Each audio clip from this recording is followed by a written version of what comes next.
raised in the Lone Star Land, with boots on my feet and dreams in my hand. A little sassy but a whole lot of grace. You'll see that fire when you look in my face. I'm a Texas girl with a heart so wide, family and friends always by my side. From the crack of dawn to the stars at night, I keep it real, keep my soul burning bright. Barbecue smoke, Friday night lights, cheering for the Astros under Texas skies. A little bit stubborn, a whole lot of charm. This big old heart will keep you warm. I'm a Texas girl with a heart so wide, family and friends always by my side. From the crack of dawn to the stars at night, I keep it real, keep my soul burning bright.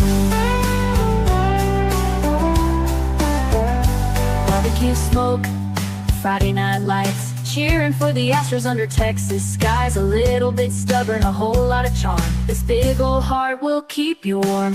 I'm a Texas girl with a heart so wide, family and friends always by my side. From the crack of dawn to the stars at night, I keep it real, keep my soul burning bright.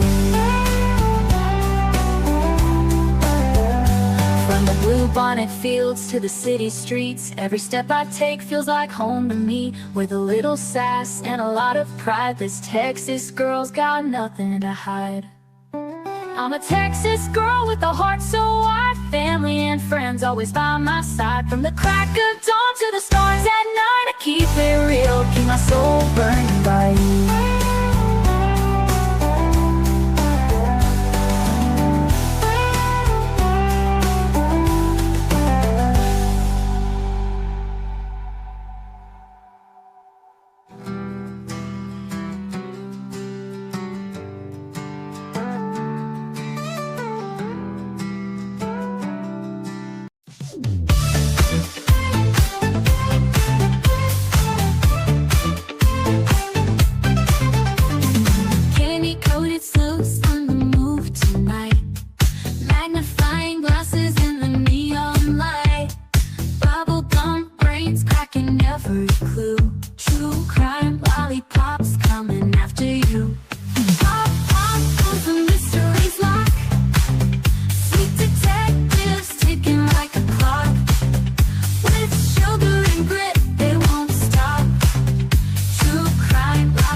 Gummy shoe prints, laid them down the street.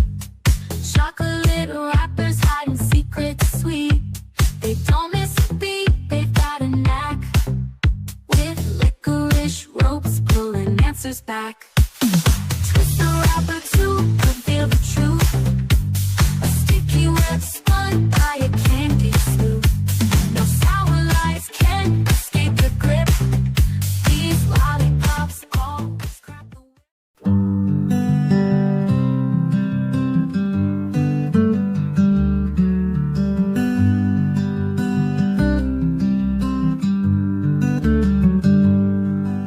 Sebastian, sweet boy, where have you gone?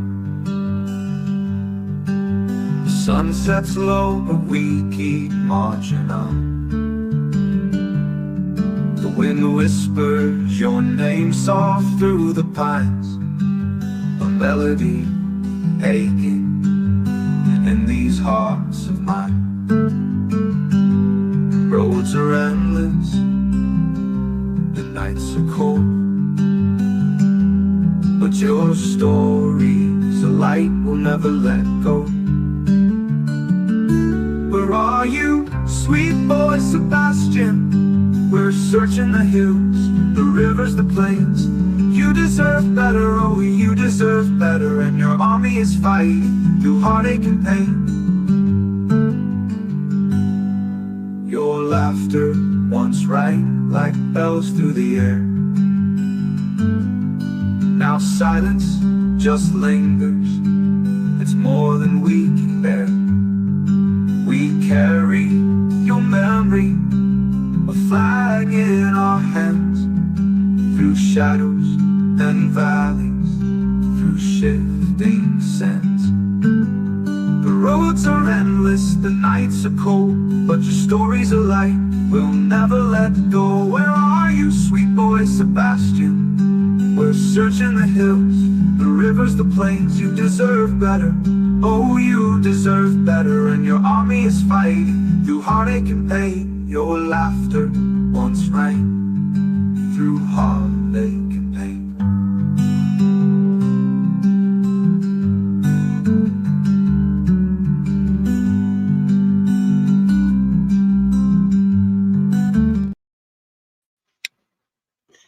Well, hello, my friends. How are y'all doing? Hope everybody's doing well. Thank you all for being here. I appreciate y'all so much. Hope everybody's having a super great Wednesday.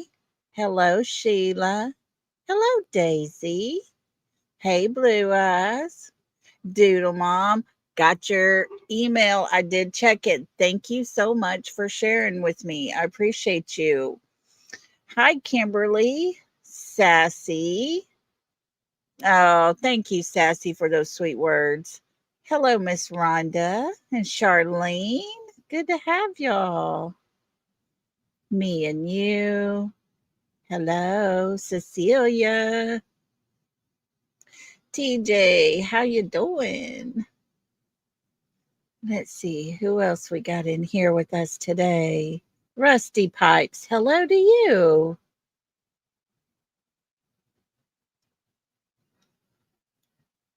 Lisa King, hello. Let's see here. Melanie, hello. How are you? Poppy Love, hello there. Thanks for joining us today. Let me see. I don't want to miss anybody. Let's see. Roxy R, how you doing? Hope everything's good your way.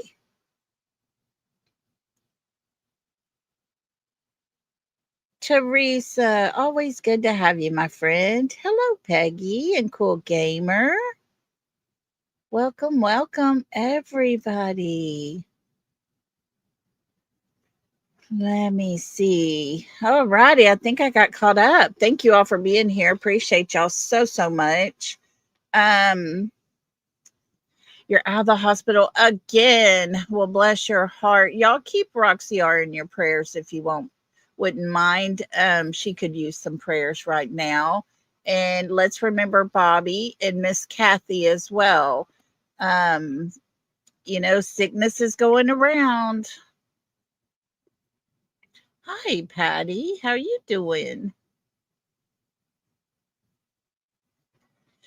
So, yeah, everybody's getting a little on the puny side. I just saw where Crime Time Buzz made a chat. She had the flu and COVID and still trying to recover from it. So, yeah, y'all keep everybody in your prayers. Hello, Jacqueline. How you doing?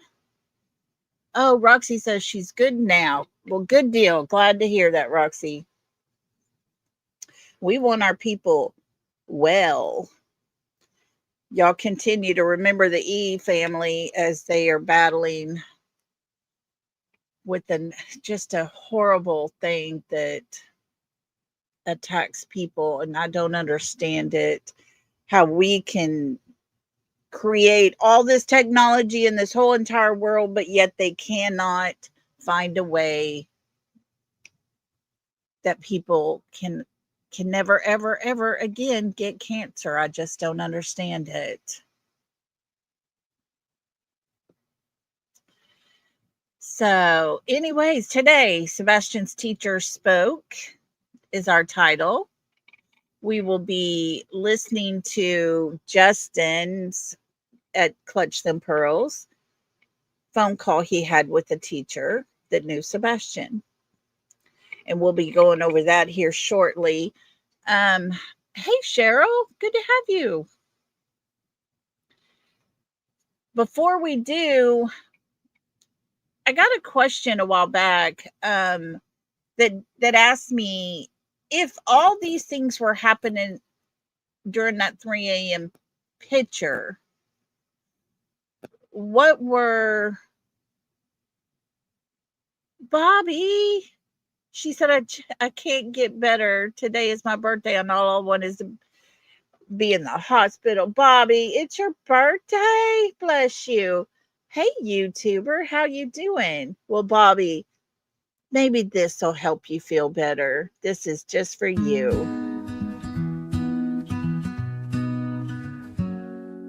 Woke up today with a smile in my heart. It's your special day, a brand new start.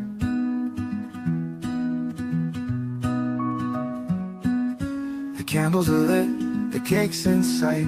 Let's make this moment shine so bright. Happy birthday, my dear friend. May your joy today never end. Hope your dreams take flight, soar far. Have a day as sweet as you are. The laughter echoes, the music plays. Memories we'll keep for all our days.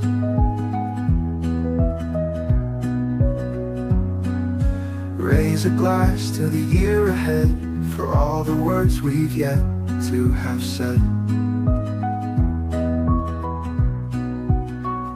Happy birthday, my dear friend. Happy birthday, my friend Bobby.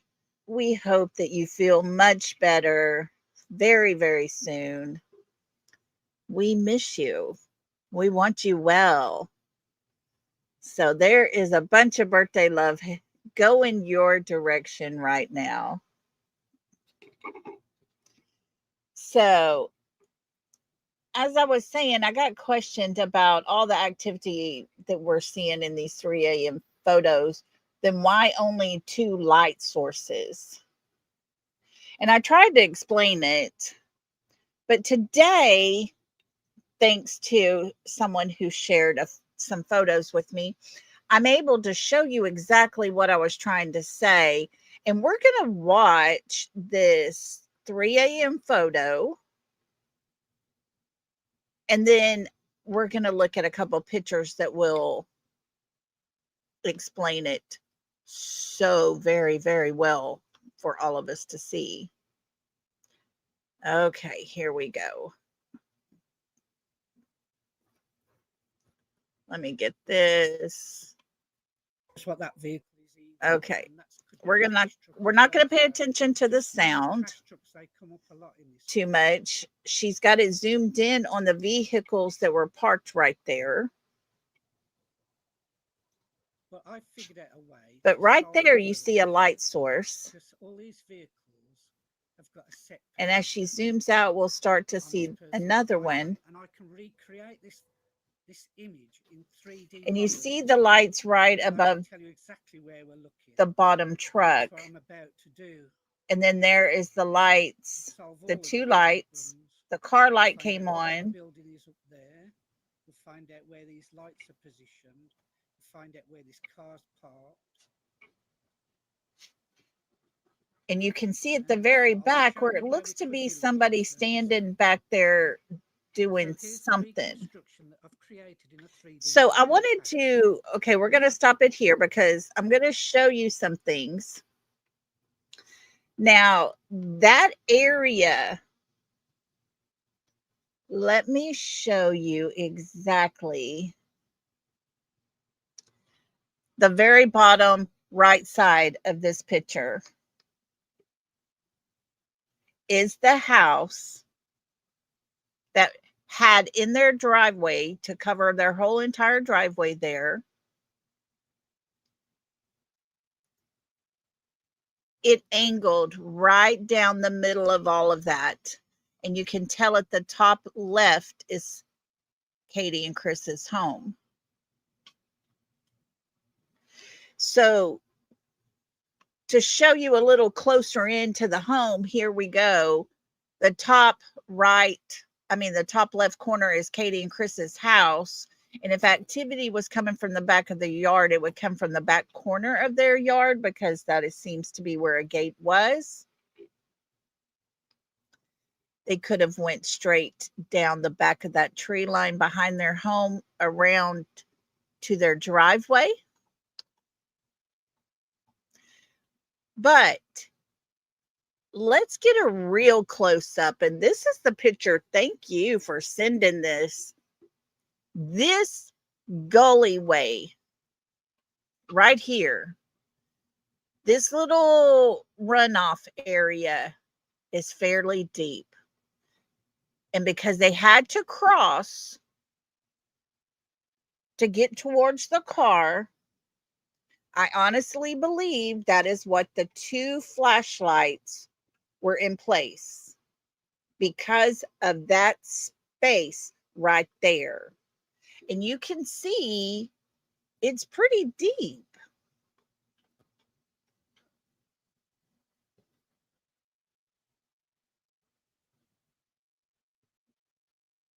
On the bottom right, a wooden path? No, I think that's just some sticks or something right there.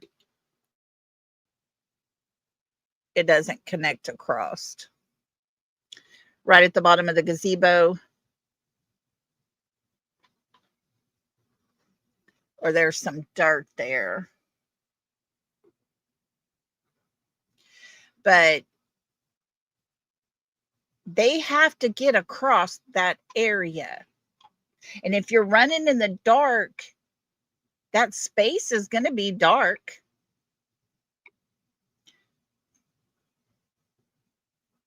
It looks like concrete or wood.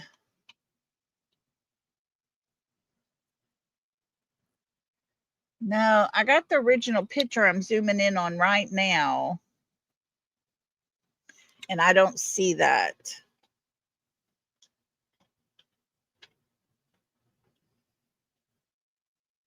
Let me see if I can.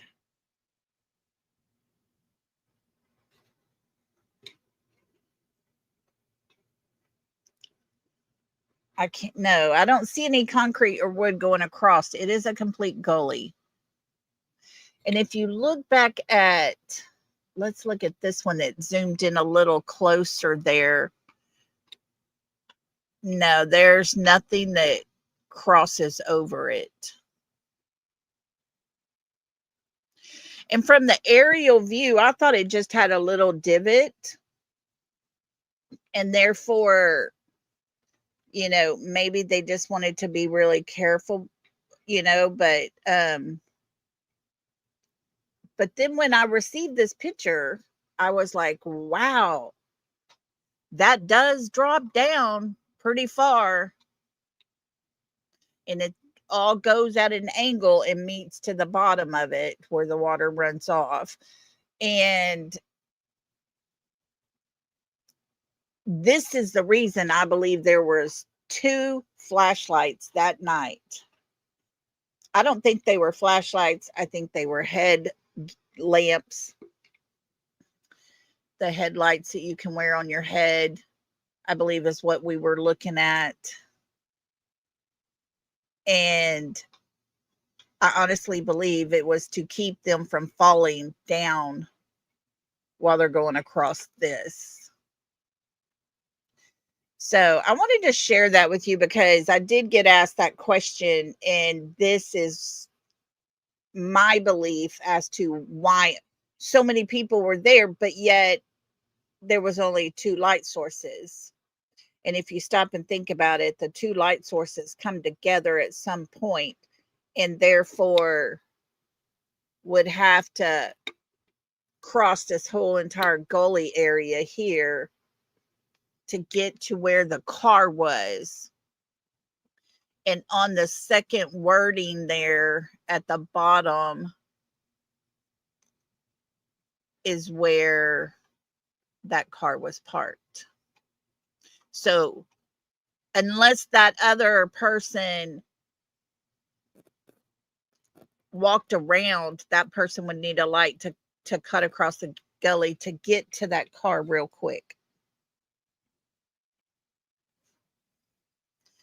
So anyways, I just wanted to share that with you and tell you what I believe the purpose of that is. And that is to make sure no one fell and got hurt. And so, that would be a hard thing to explain. Well, I fell in the gully while carrying my son out that has now disappeared. That can't be said. Oh, Carolina, it is so sad. And it's very frustrating and infuriating, all wrapped into one bubble for sure. But yesterday, we had listened to Seth and we talked about a lot of things. And I think last week I read off some Facebook post, and in the comments was a person that worked at the school that actually talked to him every single day. And so let's hear from the teacher. Now, Justin had communication with her over on his Clutch Them Pearls. And so we're going to do the copyright disclaimer. Let me get a little tiny music playing in the background, real low for us, but just so we have a little bit. And then we're going to watch this and hear from the teacher, because we seem to learn a lot more about Sebastian from everyone other than his mother and his stepfather. So here we go.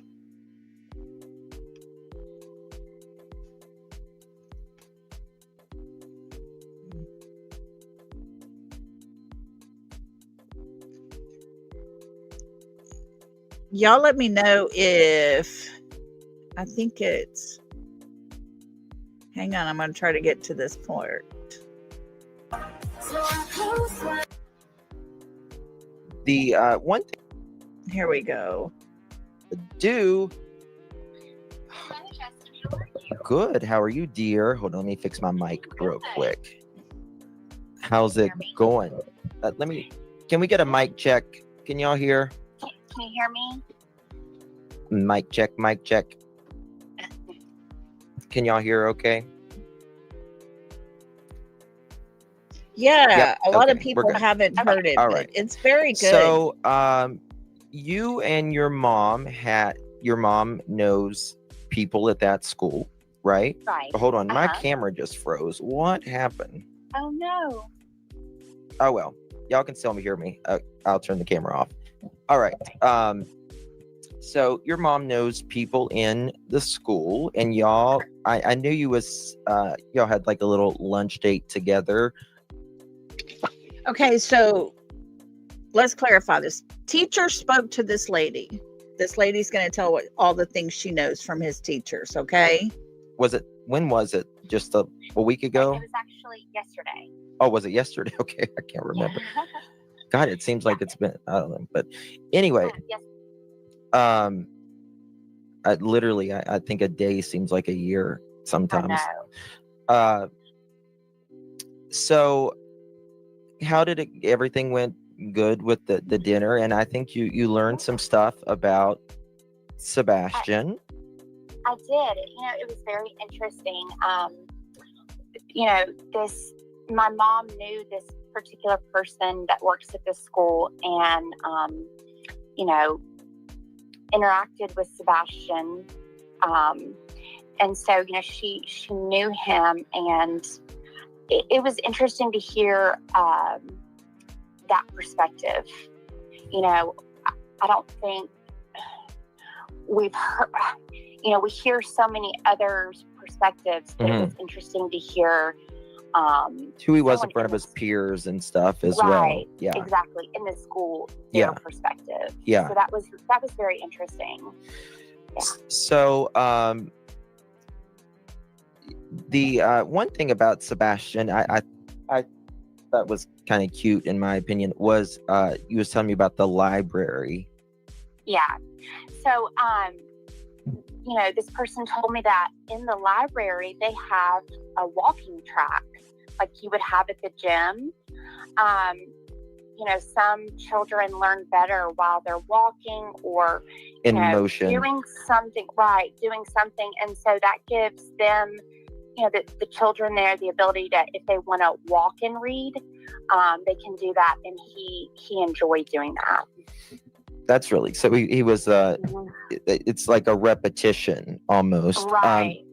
And they teach in other countries as well. Like when I visited other countries, they will do like if my camera's not on, but they'll do like almost like a rocking motion when they're learning. Yeah. As repetitiveness, I guess it. Right. And and we all kind of learn differently. Some kids have to sit down to read. They might have to be in a quiet place to read, Right. and actually sit and look at the book. Some people are better at audio while they're doing things. And so everybody just learns differently, and I love that they have that option for them to do that. So I found that really interesting. So this one of this person, they helped issue the electronics out.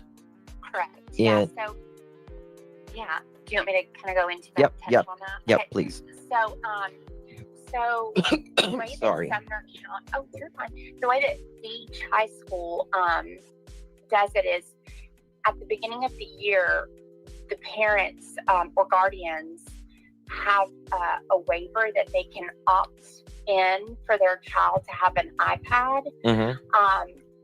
Most parents do, and the iPad lets them, do homework, or they can actually go further with their learning. So, like if they're teaching one thing and the student wants to go ahead and work on something else, maybe they want to move forward with the curriculum, they have the option to do that. And they can do their makeup work as well.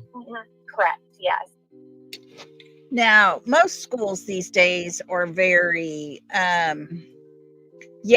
Pink Warrior, it's me. We're playing Justin's beautiful face today. But most schools do this, and it benefits the kids, each and every one of them, because in most schools in America, there are children whose family really can't afford for them to have a tablet at home on their own. And, then you have Sebastian, who has a family that can afford to buy him a tablet, but he doesn't have anything. But let's listen to see, because parents have to sign a waiver at the beginning of the school year for their child to have these things. Let's hear what she had to say about whether Sebastian got his or not. I think you'll be surprised. The guardians have to opt in for that. And, you can opt out for that. So when Sebastian went missing, the police did try and find out what was on that iPad, but Sebastian didn't have an iPad. Sebastian didn't have an iPad. They had this child so locked down that he couldn't even have an iPad at school to continue doing his work. My granddaughter uses hers to go back and study things. Go back and look at the papers she's done so that she can study over them for her test coming up. Oh, Brenda girl, don't get me started. Brenda said he had paper clips and pennies to play with, shiny things. Lord help him. Those people wouldn't even let him have an iPad to help him along with his own schoolwork. iPad. So I guess KK did not opt him in for the iPad. Yeah, I mean, she just, you know, basically that would probably be right. Yeah. Yeah. Yeah, what do you say to that? And you're right, guys. You know, these iPads that they get at school, there is no internet access. Okay, you can't get onto all these internet sites. All you can do is log in to the school portal and pull your paperwork. Within that portal, there were games. This is how my granddaughter says. There are games that she can go into and play, and she chooses the one that has math equations. And it's like a game, but at the same time, she's learning things. It's all learning tools for them. But, you know, Sebastian couldn't have money in his pocket without thinking, you know, he stole it. Could you imagine the lecture he got for having the money that his dad had gave him? Lord. Hello, everybody coming in. Thank you all for being here. Appreciate it so much. But yes, Sebastian was opted out and not allowed to have an iPad at school that had all of his schoolwork attached. Right. And because she said that 99.9% of kids had them in school. Right. Yeah, she said most children have iPads. I think I'm getting sick. I'm sorry. And she said that they were very secure. They had firewalls. And, you know, if a child lost it, the school could ping them. They could trace them. And also, there's a record of any time that they used a school computer to look up things. You have to sign in to use those computers, and those were checked as well. And so Sebastian's computers was checked at school to see if he was like speaking to anybody or anything like that. And there was nothing allegedly on there. Okay. Okay. Most schools do not have any chat rooms available. My granddaughter can send a message to her teacher, but that was the only contact she had on her iPad. No, Diana, this was done a while back. I think. Hang on, and I'll tell you exactly when this was done, because I should have mentioned that, but I didn't. Let me get to here real quick and pull it up on my tablet so I don't mess up where we're at here. This was done. Okay, this was 4 months ago. He put this one out. So it's been, you know, a good while back. Yeah, no, I should have said that. Sorry.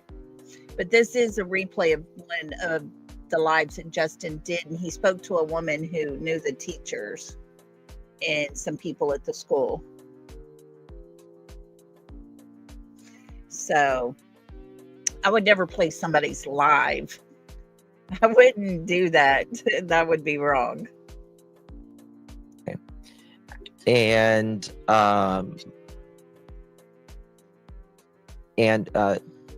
she said that like 99.9%, like he was.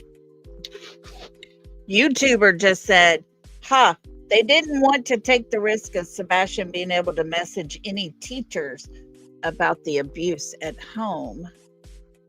IMO. Agree. Basically the only kid that didn't really have an iPad. Yeah. She did say that, you know, some kids can get their iPads taken away from the school if they're misusing them. Different things like that, but she didn't imply that that was the case. you know, And so she, most people would want their kids to, whether we like it or not, technology's here and it's here to stay. And, correct. you got to have your kids need to be brushed up on that stuff, right? Because Right. it's going to be in everyone's job, or it is already pretty much. Right. So that was interesting. Mhm. Let me see here. What else was there? I'm trying to think. Can you talk about the what was it? And one thing too Mhm. that she said about the iPads is that something that was interesting is that they have kids in Sumner County that do homeschooling, strictly homeschooling, and those homeschooling children are issued iPads. Oh, interesting. Hmm. That's interesting. There's about 1,500. Also, there's about 1,500 students that attend Beach High School. 1,500. Wow. Yeah. When Sebastian went missing, can you talk about his belongings and stuff? Yeah. So, one thing that she mentioned was, there wasn't like an urgency to like from certain parents to like go through them or like, come and get them or go through, want to see if anything was there that could help, Right. find If he left right, anything curious there, right, right, yeah. that might Yeah. trigger something. Mhm. eh, She specifically talked about an incident. There was a child not long ago who passed away, and the mom of the boy, didn't want to leave the school. Couldn't. the mom didn't. Right. She didn't want to leave the school. She wanted to be in his seat. She wanted to do everything that would make her feel so close to her son. Oh, And that's she said it was, sad. heartbreaking. Well, most parents who don't have their child with them that should be there with them, they actually grieve. I bet that mom didn't go on vacation 8 days later. Just saying. So she, the mom wanted to be as close to her son as she could. That breaks my heart. God, And you're that's at sad. school most of the time. Right. That's the thing. Like kids, Right. like during their waking hours, the Right. teachers and the other pupils, they see, each other more than you see them. You know what I Yeah. mean? During the week. Right. And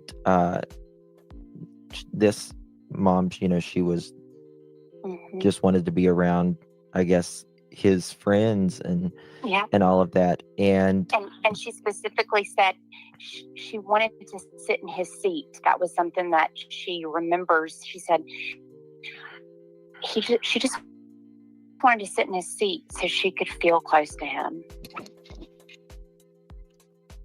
That's how a mother does, guys. After hearing about my son, I was in shock for a good while, and I would just walk around, and my daughter found me sitting in the recliner in our other living room, and that was his favorite place to be. He loved that old chair that his grandfather had given him. Loved it. He said it was the best sleep he ever got was in that old recliner. And I didn't want to get out of it. He left his little jacket laying there.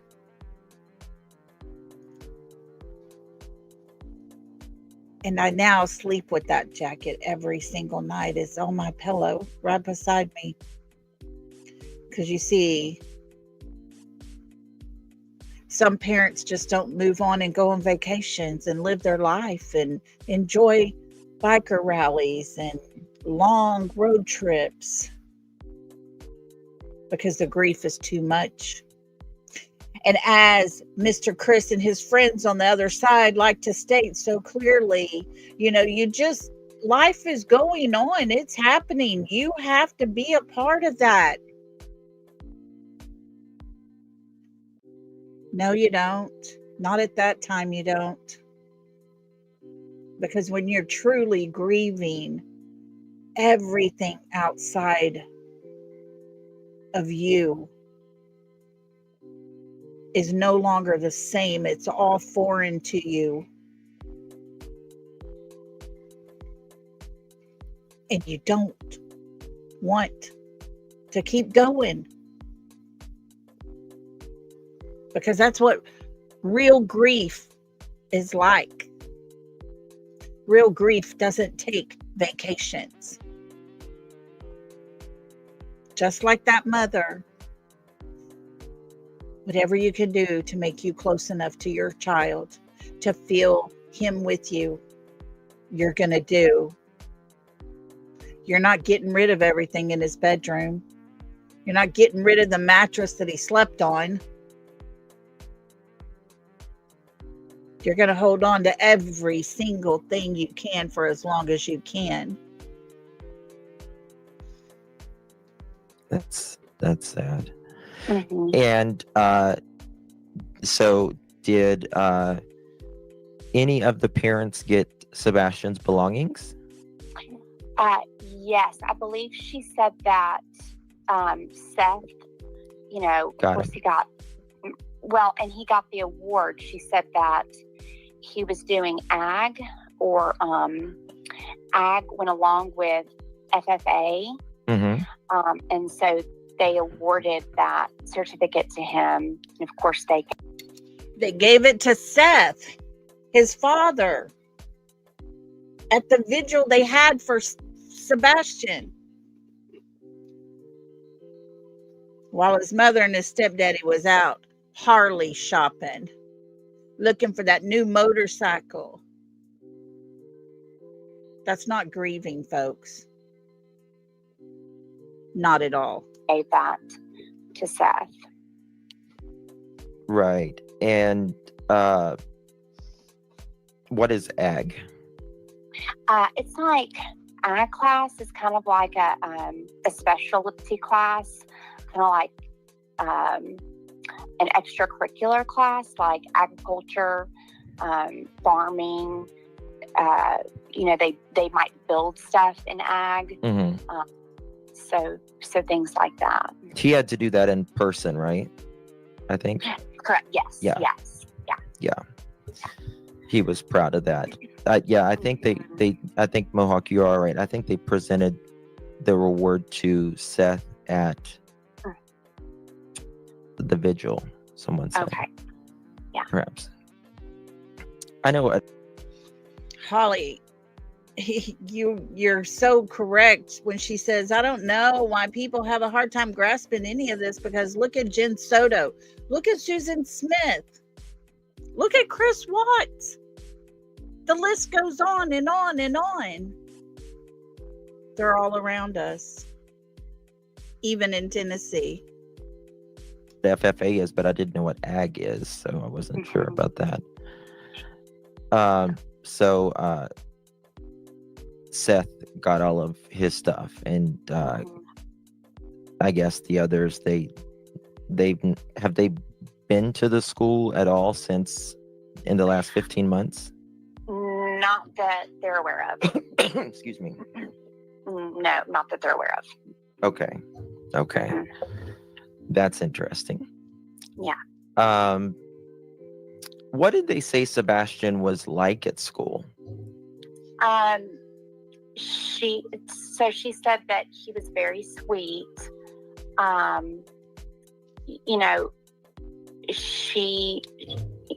She said he was sweet and funny, but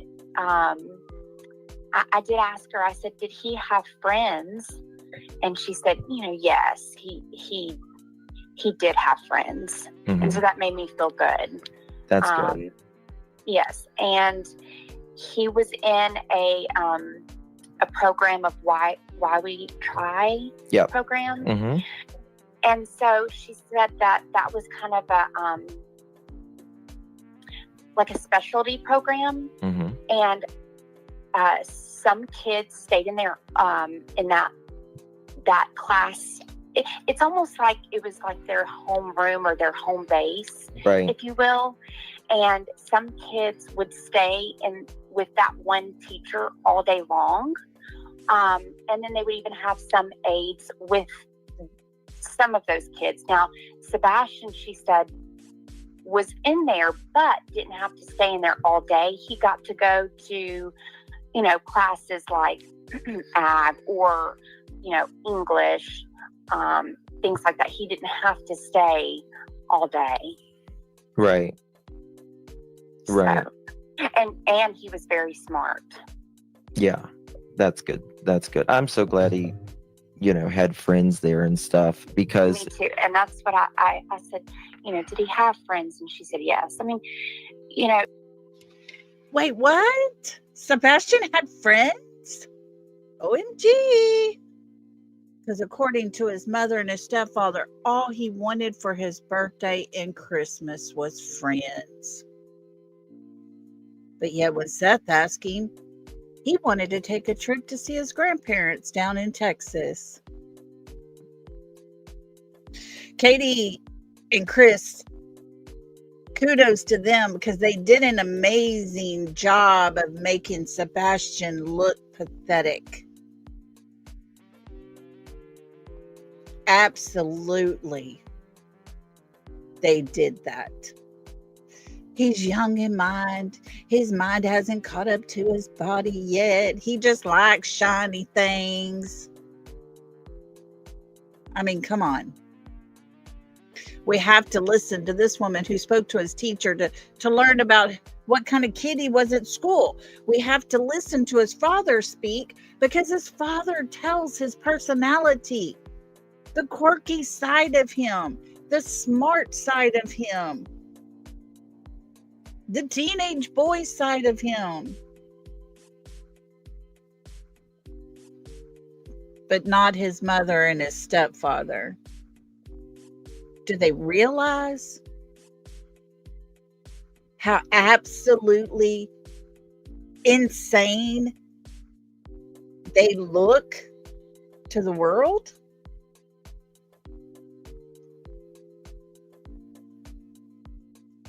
Because right now, looking in,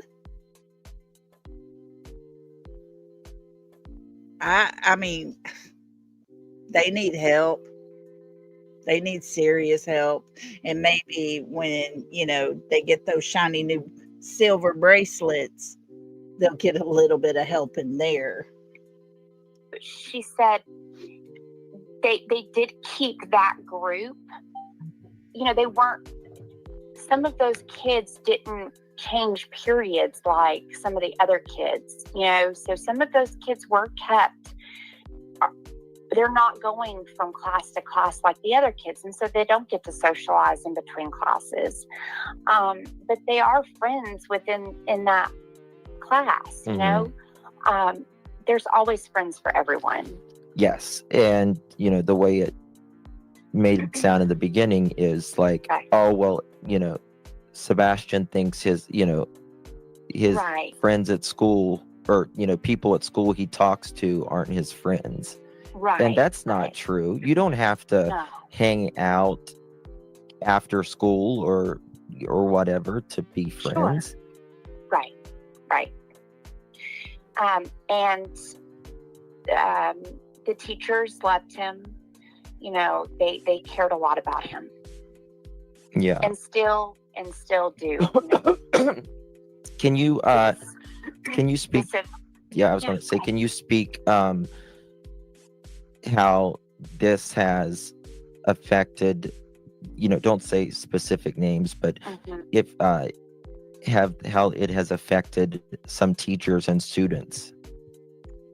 Yeah, so in the beginning, when this happened, they had prayer meetings in the mornings, and they would wear green to honor him. And she said it was amazing to see how many kids that, didn't know him or interact with him showed up for him. And it has Wow. affected a lot of the staff there, and it's still A lot of kids. There's 1,500 kids at that school, and the majority of them wore green for Sebastian. Every time Seth does a live, he's always got his t-shirt on with Sebastian's picture. Have you seen me? When have we ever saw Katie and Chris wearing green? Or a Sebastian t-shirt? Oh, wait. Silly us. They wore one to the Harley shop. When they went to the Harley Davidson shop and was motorcycle shopping, they did happen to have those shirts on that day. Go them one time. affects them. Mm-hmm. They still wear green for him. She said this past year they wore green for him on his birthday. They wore green for him, on the anniversary. It's I wonder if Katie and Chris actually know what his favorite color was. Just asking. hard for those teachers. Mm-hmm. Because he confided in Yes, a few of them more specifically, correct. Yes.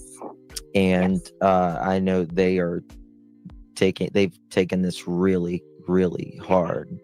Absolutely. And Absolutely. There was one point, Justin, where we were talking. She doesn't watch YouTube. Right. She's heard about, some of the things on YouTube. And I told her, I said, I didn't go on YouTube before this case. So I told her, I said, so I wanted to listen to the interviews and, hear what was going on. And that's when I started going to YouTube, and I just said, it broke my heart. And I told her some things, and there was one part where she just put her head down on the table. She was emotional. This has really affected these teachers. mm-hmm. Yeah, I mean, it's, how do you explain, a perfectly healthy, vibrant 15-year-old boy, Yeah. who, his KK claims that he just walked out of the house. Yeah, and that's exactly how we started the conversation out. She said, how does somebody go missing in this day and time with zero trace? Mhm. Without zero trace, zero, none, zilch, nada, nothing. Absolutely nothing shows, evidence-wise, Sebastian ever left that home. Katie, Mr. Chris, you got some explaining to do. Guys, I'm going to let this play. I just got a message. I need to go down and let one of the dogs in. And so I'm just going to let it run for just a little bit, okay? I'll be right back. But while I'm gone, y'all just keep listening. Technology is everything now, and nobody goes missing these days, Mhm. especially a teenager, Right. without any trace. Mhm. And So I don't want to again say specifics, but the staff there, locals in general, find this very strange about Sebastian. Correct. Oh, very, yes, very. I mean, you know, as much law enforcement presence, this rocked their community, and they haven't seen anything like it. Right. Well, I mean, people don't. I mean, it's a middle upper class neighborhood, right? I mean, it's right outside of Nashville. It's it's so Sebastian he liked to talk, right? Right. And he was the type of person that would confide in certain people if there was problems or whatever going on. Right.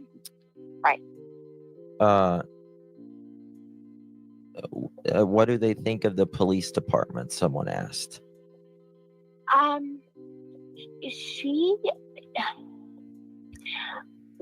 Her thoughts were, she does not think that Sumner County is heading up this investigation. She thinks TBI or FBI is. Really? Yeah, she said, Oh, can you speak to who came and searched the computers? I thought that was interesting. Hendersonville Police. Hendersonville Police came and searched the computers. Well, I'm back. Wonder if it was KK's buddy that lives behind them. Just wondering. And they're the ones who called and wanted logs of everything. Right. Oh, so Hendersonville PD called wanting the logs of everything.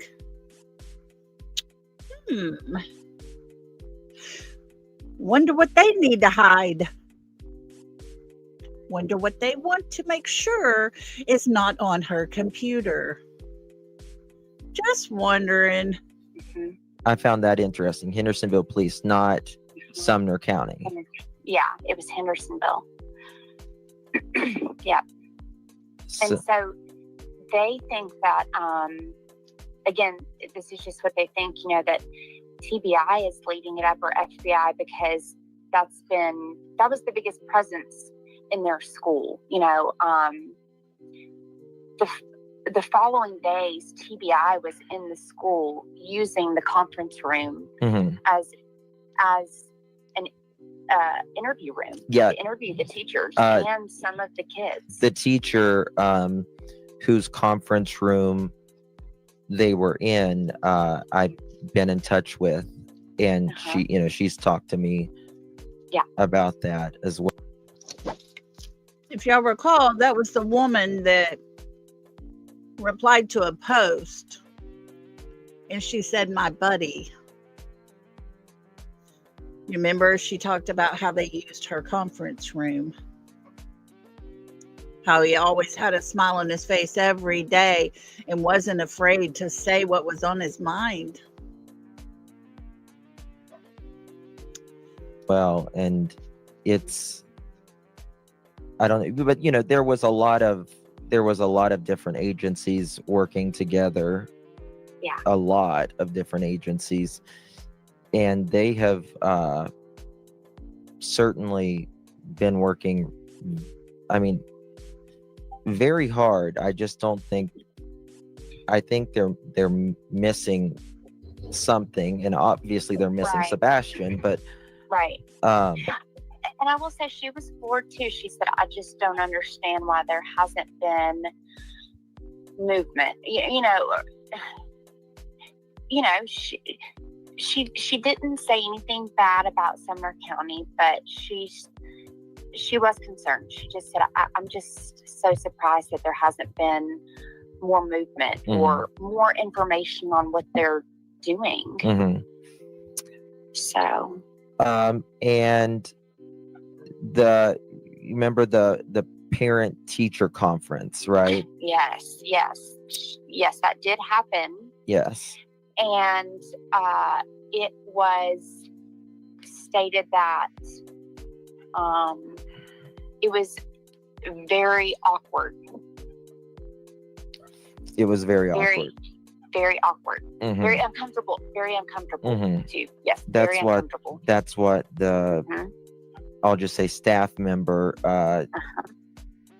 emailed me and said that it was very uncomfortable because Mhm. of the way Mhm. certain people's was behaving Mhm. at that time.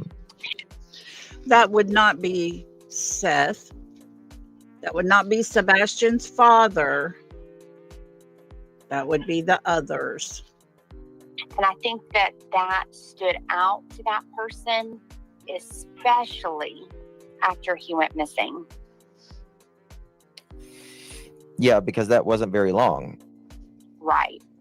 I mean, what, less than Sassy says the parent teacher conference was about 1 week before he vanished. And the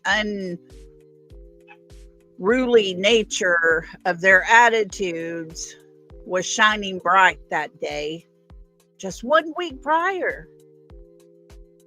Mr. Chris must have been really aggravated that he couldn't go home,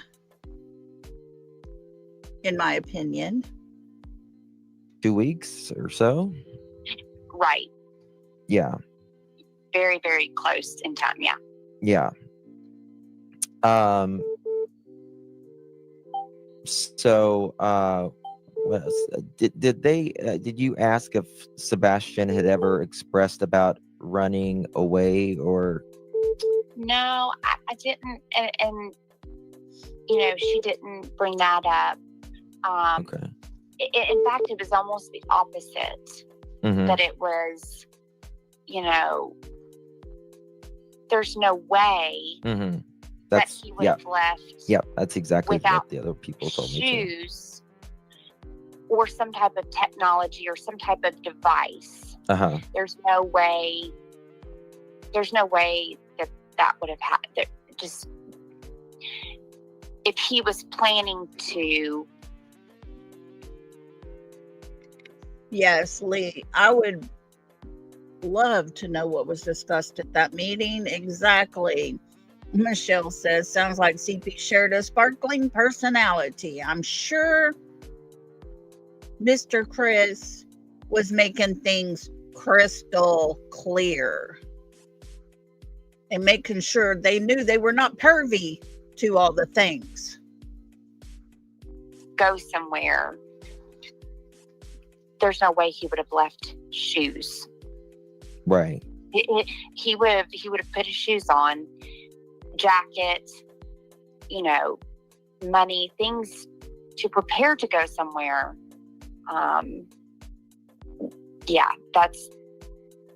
That didn't even get brought up about him thinking of running away. Yeah. Someone says, what do they think happened? Well, they don't think that he ran away. Right. Nobody there does. Mm-mm, Nobody. No. Not a single person. Mm-mm, no. Not a single person. Nope. They know him. They know him, and I've spoken And based several. off and what I learned too is based off of what they learned, especially with the technology there, learning that he wasn't communicating with anyone. They don't believe he was lured out by a stranger. Yeah. So I mean, and that is also an important point. I don't think we actually we said they didn't find anything on his thing, but Right. he wasn't even attempting to get on anything bad in Right. any, because they can see, right? And Right. There's fire. They have a very strict, very. She talked about the firewall system is very secure now. Like I said, those school tablets They're blocked. Teachers can't even get on Facebook on their phones during school hours. They can't get on Snapchat or anything like that. Not here. And I'm sure most places are like that because of, you're giving these kids technology in their hand, and that's where a lot of issues come into play, is on the internet. Sassy says, do we know if he was going to testify and face custody hearing? From what Nina has reached out and spoken and replied to Blue, no, he was not going to testify. And I believe, honestly, he didn't need to testify, because I'm sure once the Superior Court got a hold of those records, Sebastian wouldn't need to. Those files would have spoke for themselves. That's just my opinion. But no, to answer your question, he was not going to. They can tell if things have been accessed. And if you think about, if they try to access, it won't let them access it, but it'll flag it for them, and they can see that on their account. And not only that, and when they go to use a school computer for anything, they have to write down their name, the time, almost like you're checking out a book. Right. You have to log in, like a physical log. Correct. Yeah. Yes. Yeah. Yeah. So all of that was checked. You have a physical log, and then you have to log in on the computer as well. Correct. As the student. Mm-hmm. And all of those were checked within the first days. Yeah. That's a good question, Ash. I don't know if she asked it. Did you ever ask about the trash can comment, if that's true or not? I didn't. No, I didn't. If you, I know your mom will talk to her again for sure, but ask her if she knows anything about that. Okay. Yeah. We did talk about the trash, but not about what anything that he talked about. Yeah. With trash. Yeah. Yeah. So. And she did tell me that the dogs hit the dumpster in the construction area. And I think that everyone there was floored when mom and stepdad left town. Yes. Yeah. It was past floored, I would say. Yes, I would. Yes, past floored. Because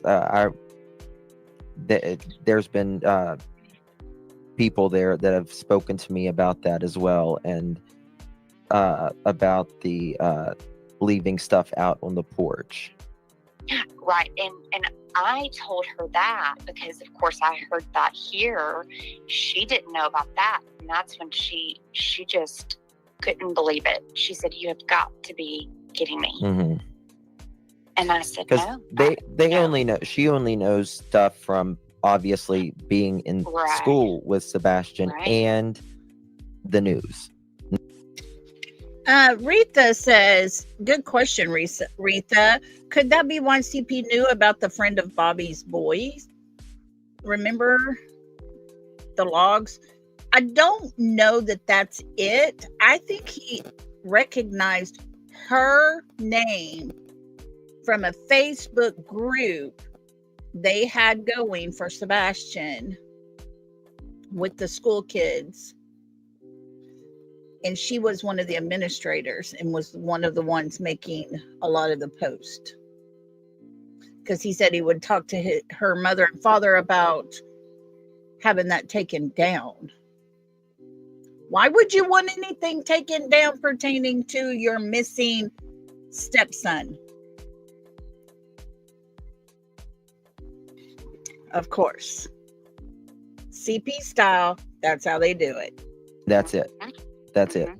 Right. I mean, Yeah. she doesn't know the YouTube, stuff. No. Mm-hmm.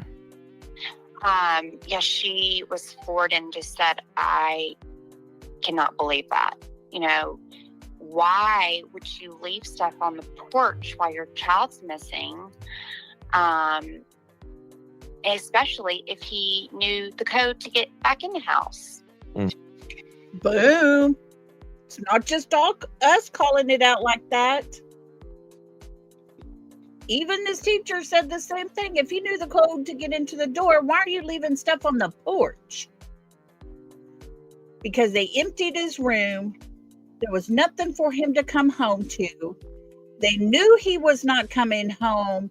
So many people had the code to their door, and they changed the code.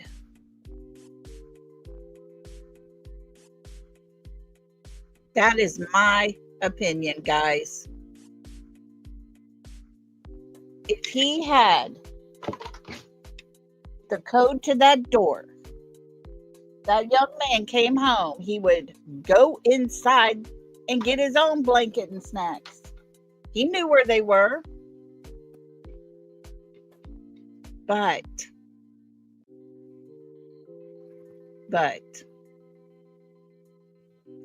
they left stuff on the porch because he wasn't able to get in no more, and they knew he wasn't coming home, and that was all for show. That's my opinion. But again, that goes back to the behavior of one mom that loses her son. She wants to be at the school every minute. Mm-hmm. And then, you have another mom that doesn't want to be even in the house. Mm-hmm. And that behaviors speak volume. Right. Here, honey, I'll put some stuff out on the porch. It's not like the keypad. I mean, Yeah. What more? What's that going to do? Is that for show? I mean, if he knows the keypad, for God's sakes, like, what mother is going to leave away? She said, and want to be away from their home when their child is missing. A mother who doesn't want to remember what happened in that home that night. That's who. A mother running from the ghost, from the darkness, and the things that happened there at that home that night. That's the kind of mother that runs. I just wonder if she put shoes on the porch as well for him. Oh, interesting. Anyways. Did she say anything? People were asking about bruises. Did you ask about that? We did talk about that.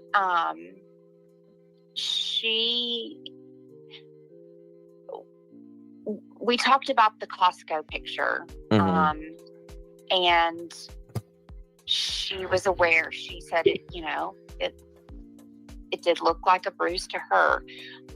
She didn't see, physical things at school like that. Mm-hmm. So really, we just talked about the kind of the Costco picture. Mm. And she did say that was alarming. Mm-hmm. And if that was a bruise, it absolutely would have been reported. Yeah. Without him even coming to a teacher, if they would have seen that, they would have reported it. Mm. Interesting. Mm-hmm. Interesting. And she didn't really go into and I don't think I think it's the thing to do. She didn't go into about what Sebastian confided in them or anything No, like that at no, all. no, she didn't go into that at all. No. Yeah. Well, the only thing she said was he confided in his teachers, not his friends. Oh, that's interesting. His friends didn't know what was going on at home. Wow. I don't think anybody did. Yeah. Well, I mean, I think, he confided in especially one teacher. But, as a kid, it's embarrassing. Kids carry around shame because they think that they're doing something wrong. But when they get comfortable with someone that's saying, that's not right, it helps them understand and helps them, know that they can talk to somebody that they feel safe. And that's absolutely what he was doing. He felt safe at school. And he loved school. Yeah, he really loved school. I mean, his life, pretty much consisted of home, school, Edgar KK's school sets. And we know his father's home and his school was his safe place. He felt safe there. Me and you, if I'm not mistaken, yes, I believe he did. And that was part of the last report, is what I've heard. I can't confirm that, but that's what I've been told. Those three things, and that's, pretty much it. And she said that they all found it very bizarre that the morning that he went missing, that, KK drove through the school parking lot. I forgot about talk about that. Yes. Yeah, she said that was extremely bizarre. They have it on video. She didn't stop to get out or,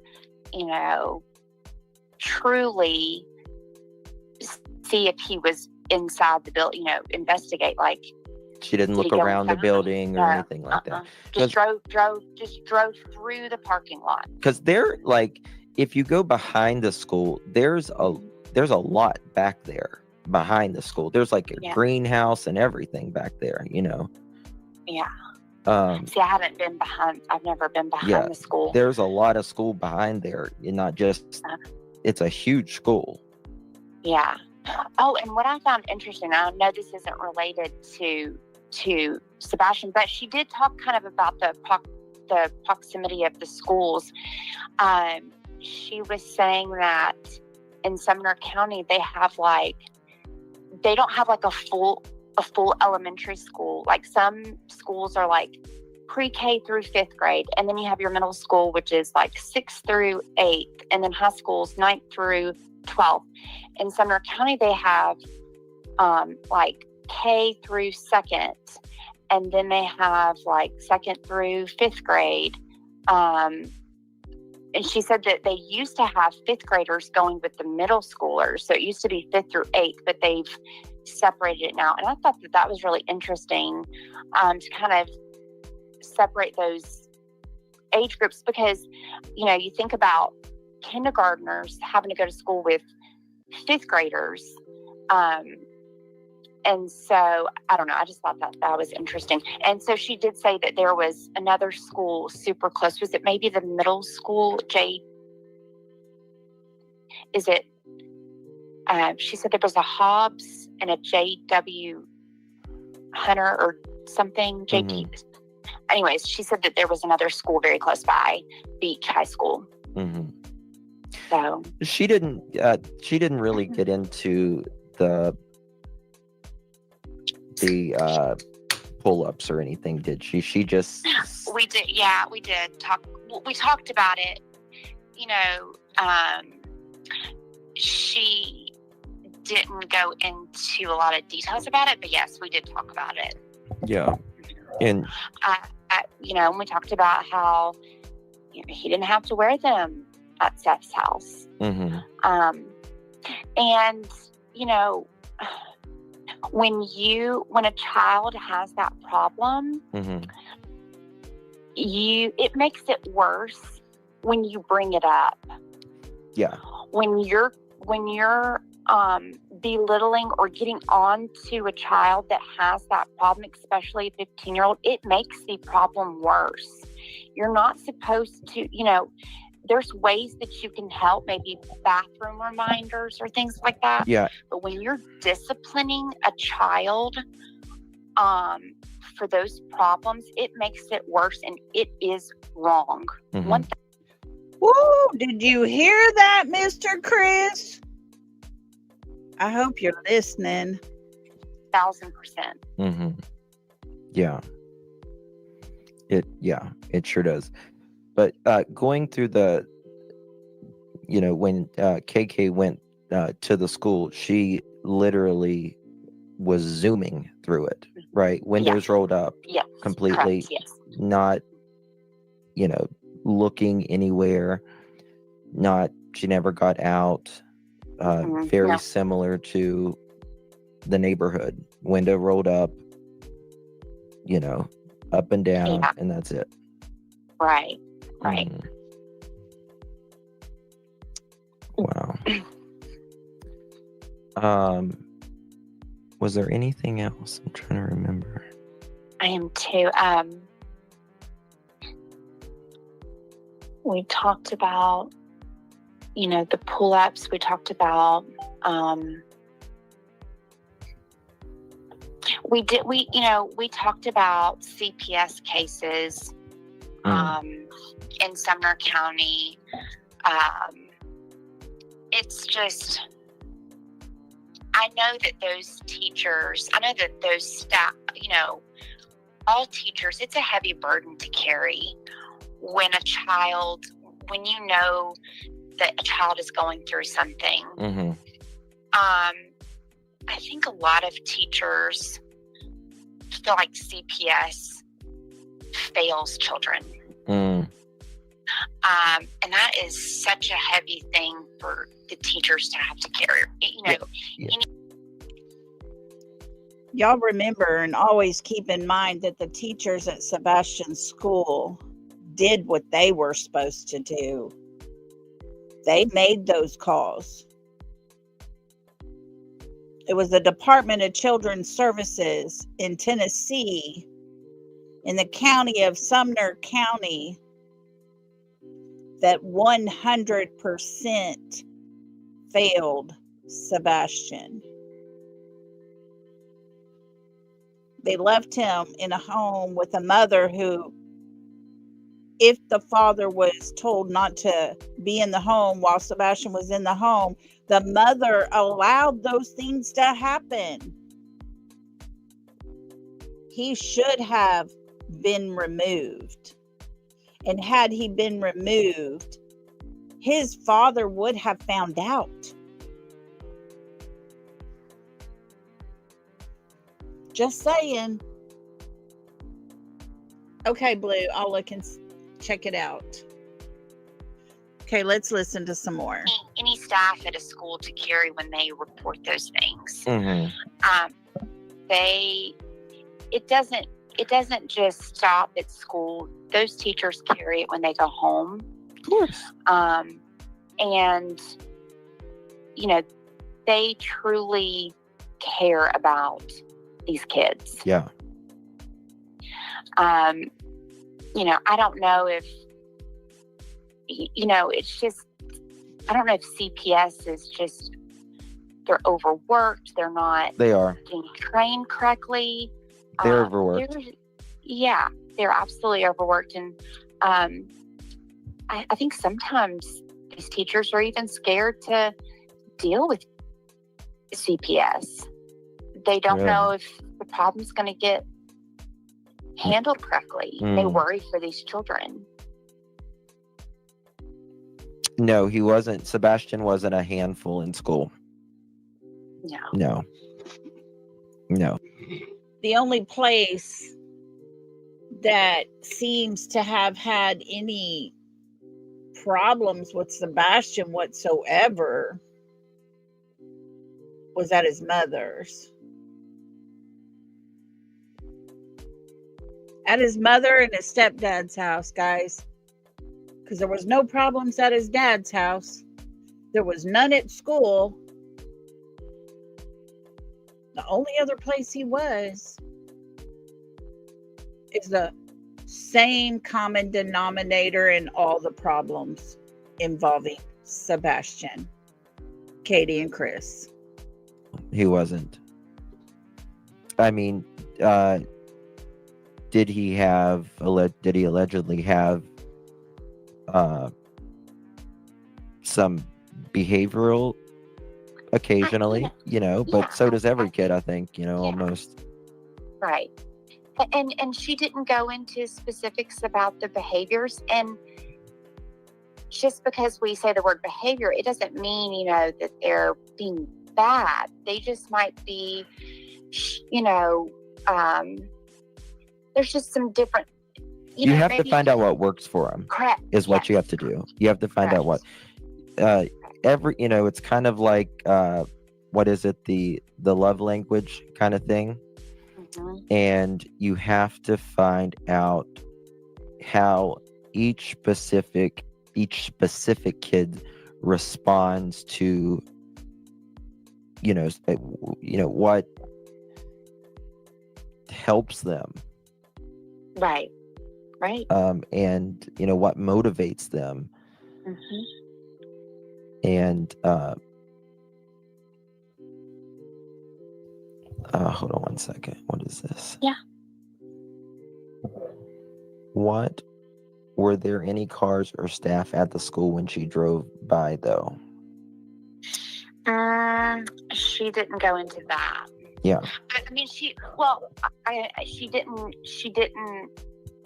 If there was, I mean, it wasn't.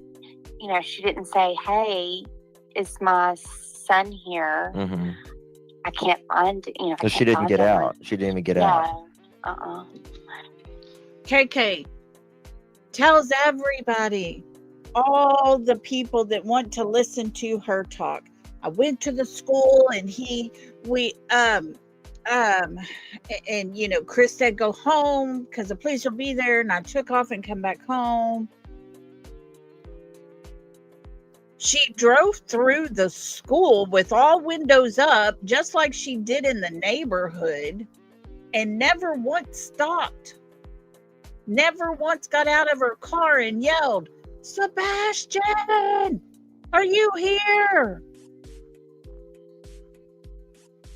No, never once. I've said it 100 times. Y'all have said it yourself in chat here. We all look for our animals that have wandered off way better than Katie looked for her own child. No, she just drove through the parking lot. Mm-hmm. Not slowly either. Right. She wasn't slow about it either. Right. Recently in her interview, she said, as soon as I got to the school, that's when he, I guess meaning Edgar, told me to turn around. They're on their way. Yeah. And what time did she drive to that school? Like, she didn't tell me, but it had to have been. It was between 6:38 and 6. No later than latest could have been 6:50. Yeah, I mean, maybe there was teachers there, but don't they start at like 8? I don't know what time they start, to be honest. I don't know, but I wouldn't think anybody would be there at 6:30. I don't know, maybe there was, but I wouldn't think any teachers would be there at 6:30. Remember when Edgar said Sebastian said something to teachers thinking it would get him out of the house? Did they talk about that already? Well, he said Edgar said Sebastian thought he was going to get me kicked out of my house. Mhm. Something to that effect. Mhm. Yeah, Mark. Good to see you, buddy. Sebastian was the last pickup of the regular bus en route, correct? I believe so, yes. Wait, what? Yeah. I mean, like after you get out of the neighborhood, it's what, 30 seconds? Guys, you think about it. We listened to Bobby, the neighbor. She spoke. She tells everybody that there was a time when the trash truck was coming through about the same time as kids were getting on the bus in the morning.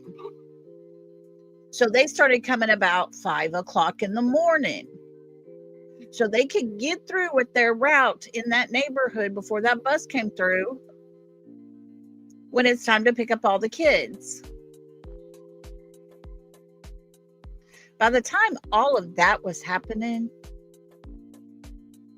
it is my opinion 100% that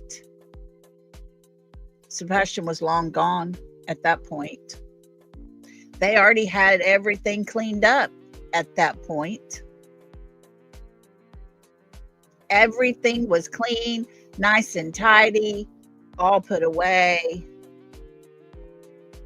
By the time day broke. The school? Yeah, it's very close by. I mean, it's very, very close by. Mhm. And like, I guess if and Long Hollow Pike is, it's pretty narrow road. Mm-hmm. Hold on 1 second. I'm sorry. No, you're fine. Okay. Justin, was Sebastian in trouble for something at school and that's why they did a parent-teacher conference, or was it just a normal check-in 2 weeks before the... So it was with a specific... it wasn't like it was with a specific...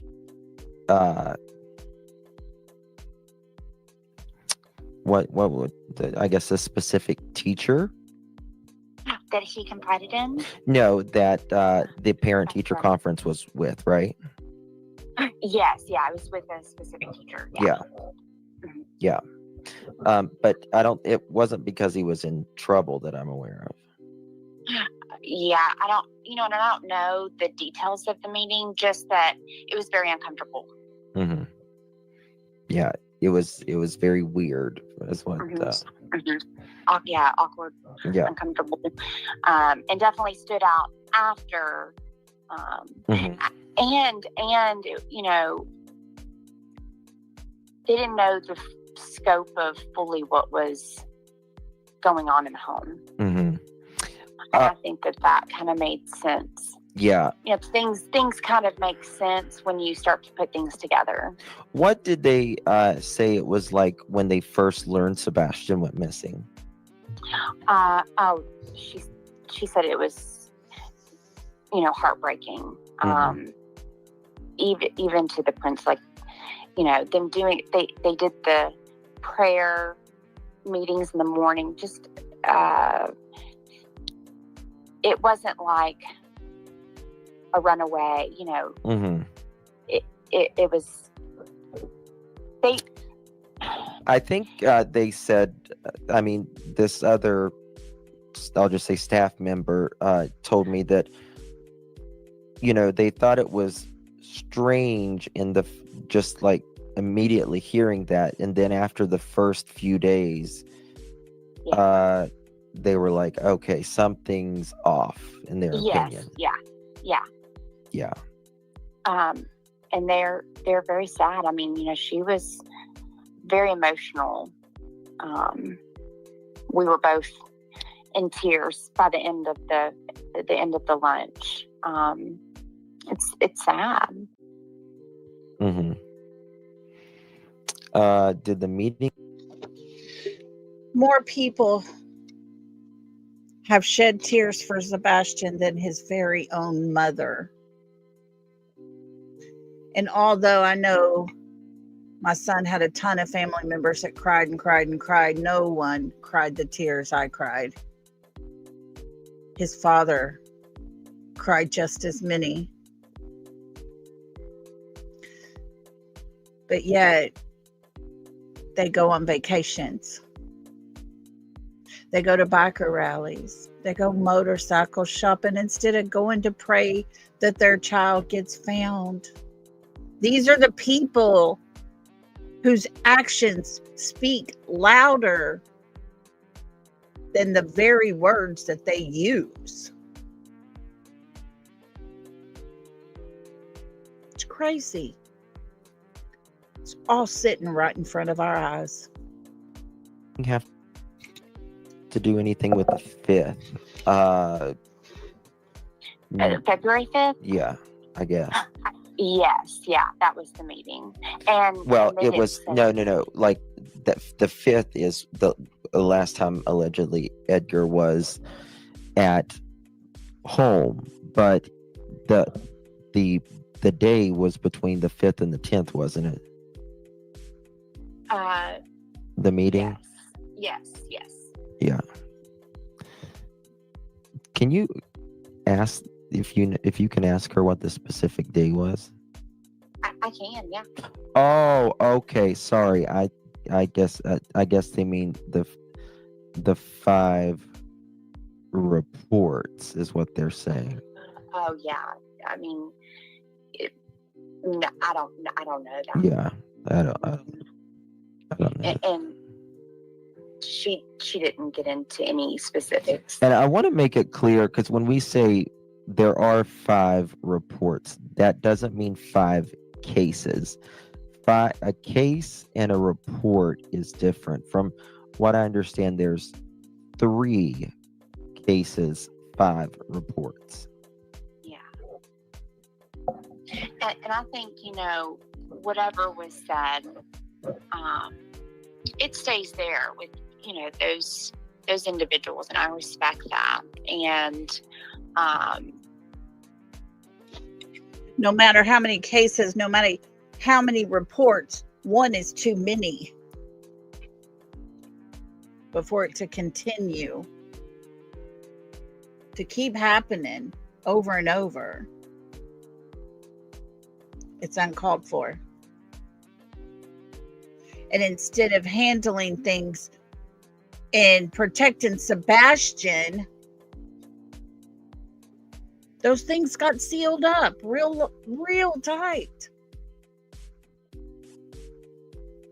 They were allowed to have those sealed. Because his mommy takes care of those kinds of things for him. Is that why he buys her jewelry? Just asking. Guys, if y'all would take a minute to hit that thumbs up for us. If you haven't joined a membership, we would love to have you. If you would like to donate in any way to the channel, it helps tremendously. Yeah. Exactly, Gina. It's crazy. Absolutely crazy. It's uncalled for. Most CPS cases are against young children. When they're 15 years old, you're pretty much through raising them. You're just guiding them at that point. You've already taught them right from wrong. Now you have to let them live their life to make their choices and adjust and help them adjust at that age.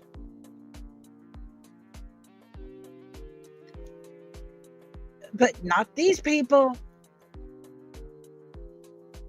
Not these people. Regardless, whatever, he felt confident enough to confide in people, and those things stayed there and those staff members acted appropriately to, report what needs to be reported, and it stays with them. They, to my understanding, they don't they're not talking about specifics, and I respect that. Yeah, absolutely. Absolutely. Yeah. Yeah. It's just nice to know really that he had friends and Yes. that he, was a good student, and, he wasn't, talking to anybody at school or, Oh, online absolutely. and stuff like that. That's Absolutely. good. to know. Yes. That made me feel so much, it validated a lot. I didn't think that was the case. But just, I don't care how they want to twist it and turn it. They can continue to adapt their stories, add to it, throw out suggestive possibilities, and all the things. There is no evidence Sebastian left that home, period. End of story. None. Except for a 3 a.m. vehicle in the pitch black of night, sitting on the side of the road around the corner from their house. That's the only evidence. Mr. Chris made the comment that Seth couldn't have the Xbox because Sebastian's account was hacked into. That was a suggestion that possibly he's out there somewhere and having somebody get a game for him. That's what that was. It was probably done from their very own home, from their very own pocketbooks. And Mr. Snuggle Struggle himself probably figured that one out by now. Just saying, it's possible. I wouldn't put it past them. And that's my opinion, guys, on it.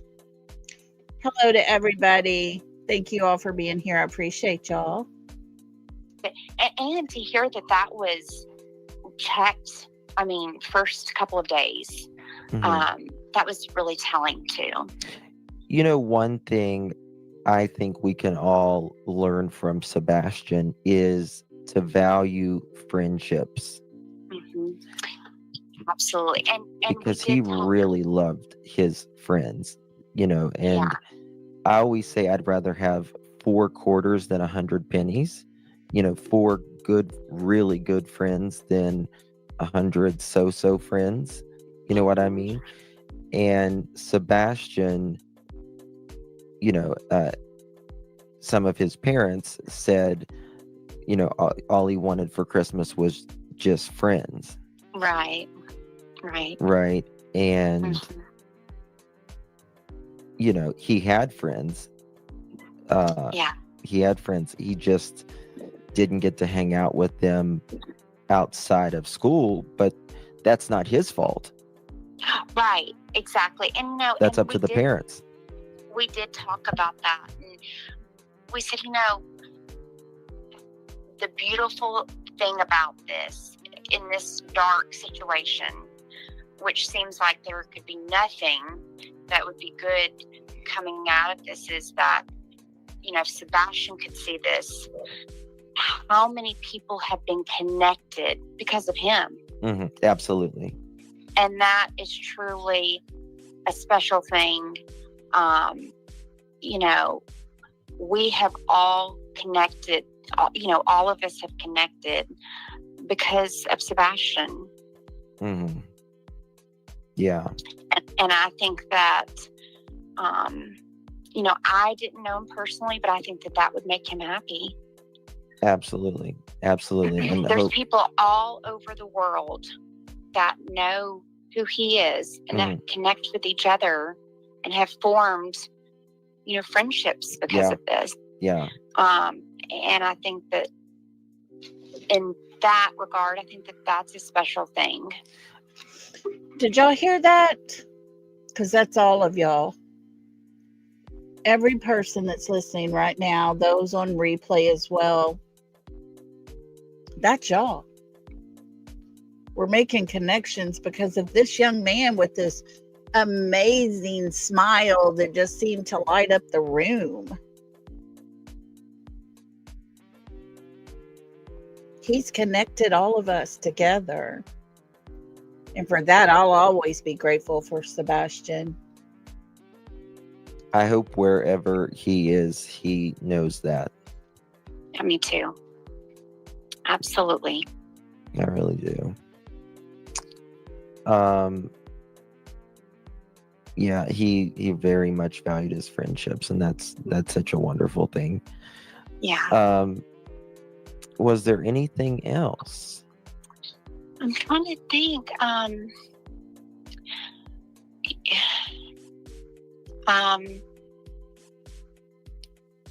We talked about the dumpster, she did talk about the landfill. She was really sad to see that going on. Yeah, I think that's when they others have spoke to me about that, and they said when shortly after Sebastian went missing and they were looking in a landfill, they just could not believe I know. they were looking in a landfill for their student. It's been said on this YouTube platform by a creator that now is on the other side. We'll just say that. It was stated that there was a bag full of Sebastian's clothes found at the landfill. Although we've never heard any confirmation of anything that they did find. That was said. And I've always wondered, was that true? Did they know he wouldn't be needing clothes because he wasn't coming back? Did they really find Sebastian's clothes at the landfill? Because that's what was said.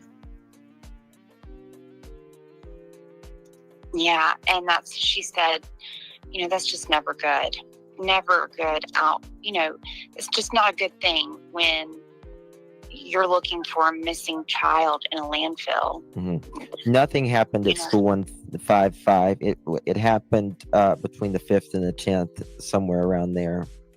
I'll try to get the date, the exact day. Yeah, and I'll ask her if she knows. Yes, me and you. I've heard she's donated other things of his as well. But I wonder what bag of clothes was at the landfill. Was it Sebastian's? Does she know he didn't need those clothes anymore? There was clothes at the landfill. I wonder if 7 people, 8 people, maybe up to 10 people wore them that very night. Not sure, just asking. That. She also did talk about the threats. What? She said she couldn't believe that there were so many threats going on for searchers. Oh, gotcha. I thought they were getting threatened or something. Oh, no. But, speaking of landfill, I'm going to go backwards a little bit here for just a tiny little second because I want to correct what I just said. I have a feeling whatever was worn that night, whatever was used that night in any way, was probably in the landfill that caught on fire right next to second generation construction, I bet. She knew about the threats when the United Cajun Navy came. She just said she's never seen anything like that. People getting threatened for searching, and it's just odd. Yeah, they United Cajun Navy and Uvalde, they said they have never done a kid's search and received threats ever. Yeah, and she said, I remember when one of the search teams left because of threats, and she said, I just couldn't believe it. I'd never heard of searchers getting threats. I would be willing to lay money on the table that we never hear that happening again. until another parent is guilty and does not want evidence found. When is it that you see a mother of a missing child who had nothing to do with it hire a lawyer? Why are searchers being threatened? Don't you want your son found? That's what you keep telling us. KK, you keep saying don't let him fall to the bottom of the feed. Leave no rocks unturned. I mean, you tell us how he swims like a fish, right?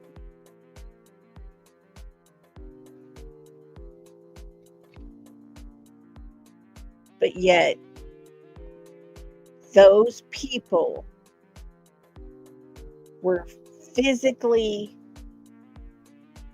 having things happen to their car. There were threats made to families. Even the whole at night team, their lawyers, all the things were receiving threats in the mail with pictures of their families. At what time does someone finally stand up and say, stop already? Take all three parents in. Question them until there's nothing left to ask. And question them again until someone tells the God's honest truth.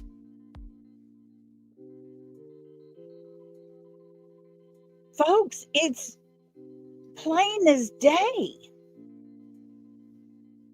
The threats that are being made to people searching. You talk about Sebastian, you're going to get attacked online. His stepfather has no problem attacking a woman he's never met. He can very angrily tell her to go eat a turkey and choke on a chicken bone and do your family a favor.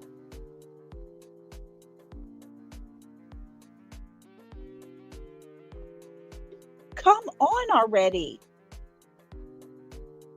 Every person that has been connected to Sebastian's case, trying to do good and find this young man, has been affected in one way or another. Nobody can trust anybody anymore. I have something that is about to kill me to get checked out. I can't trust anybody to get it done.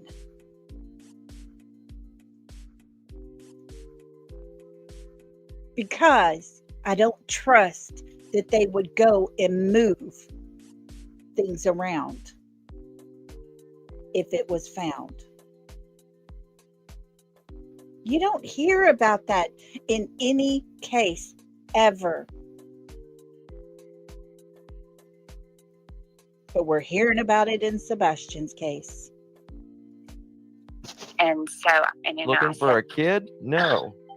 Yeah. And I told her, of course, all of the stuff on YouTube. I said, oh, if you watched YouTube, you would kind of get an idea, because it's horrible. Mm-hmm. Yeah. And there shouldn't be that. There should never, ever, ever be threats for anybody willing to help look or help find answers. There's only, in my opinion, there's only one reason why someone would threaten, someone searching for a child, and that's if they don't want them found. Right. Yeah. That's just my opinion, though. Mm-hmm. Yeah. A lot of us have the exact same opinion that Justin has. only when you don't want anything found do you hear about the threats. People who have his name or show his flyer and then go on to talk trash about other people, they're not getting threatened.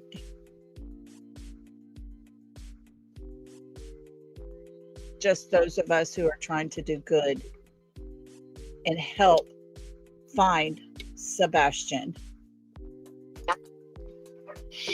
Does the neighbor cop work for Hendersonville PD? I'm sus of everyone at this point.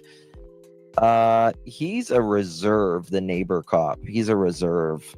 So he only works as needed. Yeah, and she didn't know anything about the neighbor cop or anything. Yeah. About situations, anybody having to help calm him. She didn't know any of that. Got ya. And she did say she has been in the neighborhood.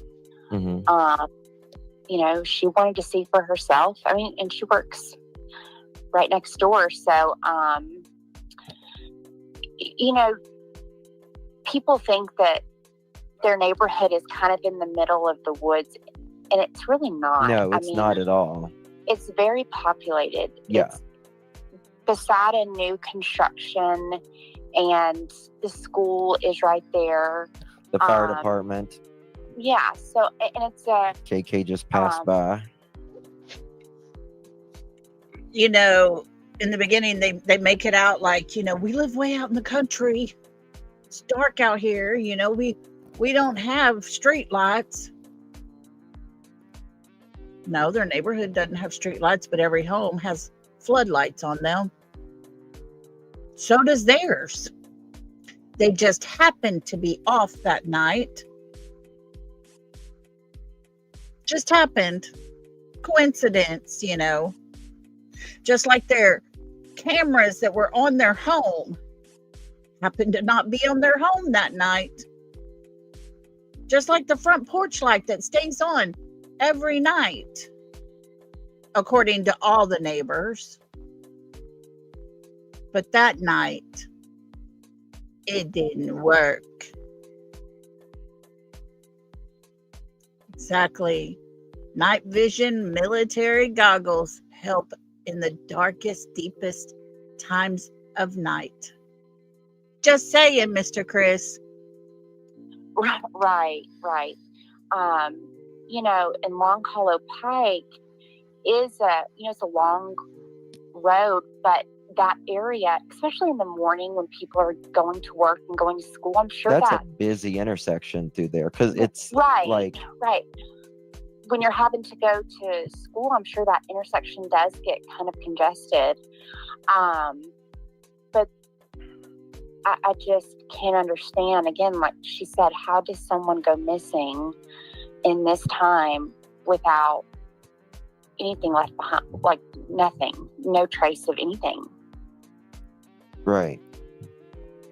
So, I mean, I believe the police have traces, but I believe, yeah, that's true. Yeah. I just don't think we have it over, out here. The new subdivision was not developed yet, and the old farm. I don't know what she said. Let me see here. And the old farm land, so mostly bare. Yeah, it was. In the. They were excavating it at that time. Mm-hmm. But either way you go, like you can go any of the four ways right there at the intersection, and it'll take you. Like there's stores along the way. Yeah. Yeah. I mean, it all takes you to the city. Mm-hmm. Yep. So. Also, there was something too, like, did you ever hear about a car being abandoned or a vehicle being abandoned? The white. I've got a picture of it. I can't remember. It was on Drakes Creek Road. Mm-hmm. That we kind of talked about that too, that was odd because it was the night that Sebastian went missing. There was a vehicle. Now, I can't remember if it didn't have license plates or. I got a what picture of it. I think it was Okay. I want to say it's a white, it was a Ford, I want to say. Okay. Like Explorer, maybe? Guys, do y'all remember the video we did a while back where we watched him walking in Drake's Creek and he come across the white Jeep Cherokee that was crashed and rolled out and all over, leaves and everything all inside of it, no license plates? That is the one they're talking about. That very night. How it ended up in the creek, I don't know, but it was on the road. Yeah. So, we touched on that. But other than that, that's about it. I wish they would have had a VIN number on that car. Damn. Somebody, whoever took the picture, would have had a VIN number. Oh, I know. And I don't know. I guess they impound. I don't know what they did with it. I'm sure they definitely checked that out. Mm-hmm. Really good. I would hope they did, but I don't have faith that they did. I have no hope in the law enforcement in that county. And it's very sad because I believe in law enforcement. I support law enforcement. I believe in their job that they are trained to do. But with everything, there's always a bad apple in the bunch. How far, do you know how far it was found away? No, just on Drake's Creek, but I can look that up. Let's see.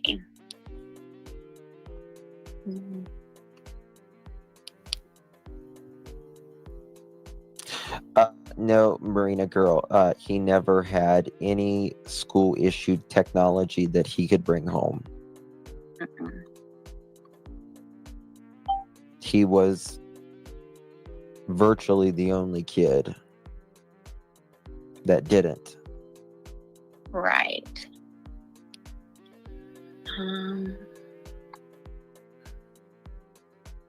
It's about 3.4 miles from his home, Drake's Creek. 3.4 miles? Drake's Creek Road. Can you send me a map of that? Screenshot. I sure can. There's some more questions. No, it's not a private neighborhood. Like, it's not a gated neighborhood, no. We did talk about the trash. We did touch on that. We talked about because she brought up the Nick Barris video. That's a good question, Mohawk. Why did KK say that he had a issued Chromebook? I don't know, because he didn't. What? Guys, come on. KK lied about something. What? Oh my goodness. Well, we'll just have to add another in the lie list. Sebastian did not have a school issued Chromebook. They had iPads. And to check out a laptop or a computer, those stay at school. Silly KK. Thought we wouldn't realize all the things. But we have. Katie, you better start talking. You need to talk pretty quick, KK. That's all I got to say to you. Yeah, I may need to get that clip to you. And let her see that. Yeah, he didn't have any access to any internet as far as she said that those were all checked. That's interesting. And she did say, to her understanding, he didn't have access at home either. Of course not. He was locked down tight. It was a prison in that home for him. You remember hearing about the video cameras in the kitchen by the snack cabinet. And if Chris got the alert, he would talk to Sebastian about getting snacks. But also remember, Sebastian had to come in to get the snacks. KK's words, y'all. KK's words.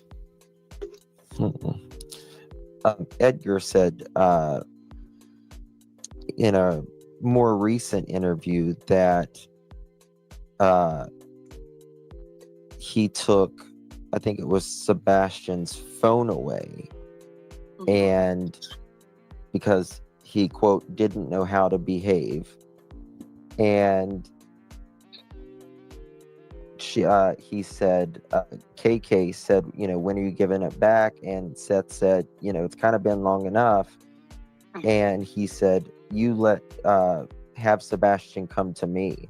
And it's this is the stepfather, folks. The stepfather took the phone away. His very own mother that gave birth to him, his biological father who created him. They had to go to Chris. Oh, Chrissy boo, can he have his phone back? You make him come to me. He rules the roost. He uses corporal punishment and everything. It's his way or no way in that house. Katie? Why are you letting him be that way to Sebastian? Why did you allow the things to happen to your son that you allowed to happen? You know what I'm talking about, Katie. All the things. Why? Are you sick in the mind like your husband is?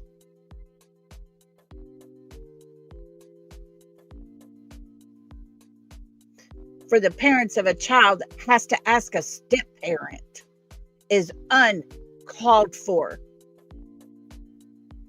It's control, folks. Complete 100% intimidating control.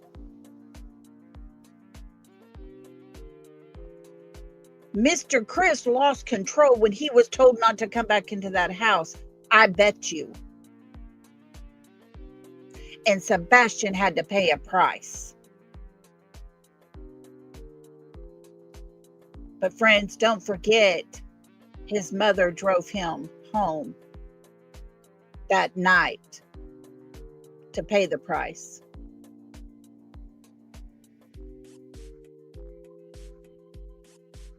like, dude, both the biological parents are saying giving him his phone back. Who the hell are you? Like, right.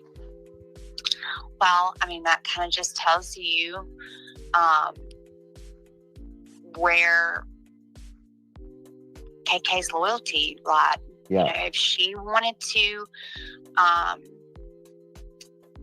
and again, and this is my opinion, if she could have given him back his phone, she's the parent. Absolutely. Her and Seth, and that's where her loyalty lies, is with her husband. Mm-hmm. I agree.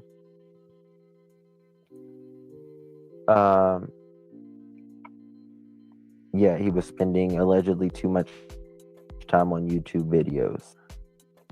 The irony for someone who spends a lot of time on YouTube. Mm-hmm. Mm-hmm. Agree. I have to agree with that. Yeah. So, and definitely wasn't using the type of language that we hear from him. I'm sure. yeah. KP said getting.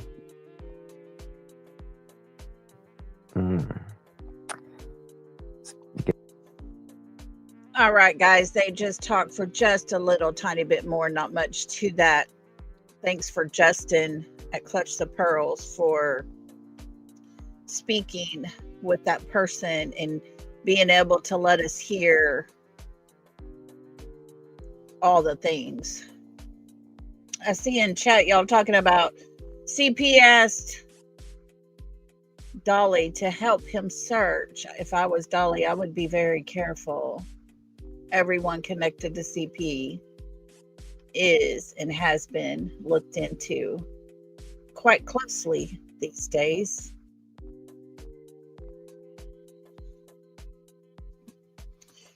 You know, it comes down to this, folks. Sebastian Rogers was 15 years old when he vanished away from his home. No evidence, nothing found. Absolutely zero. No evidence of him outside of his home.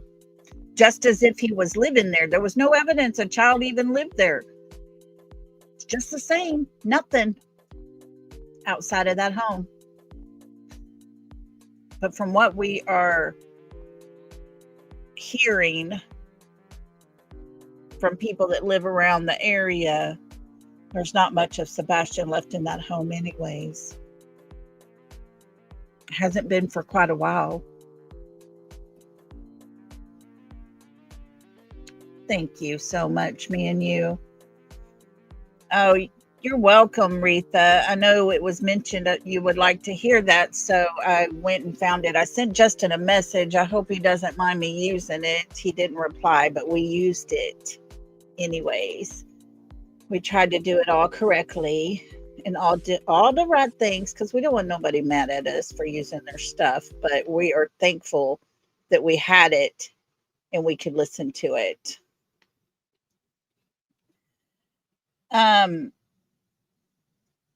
Thank you, Rita. You're so sweet. Guys, there's still a lot more that we can listen to. A lot more that we can hear and a lot more that we can learn. And we're going to continue because Sebastian deserves it.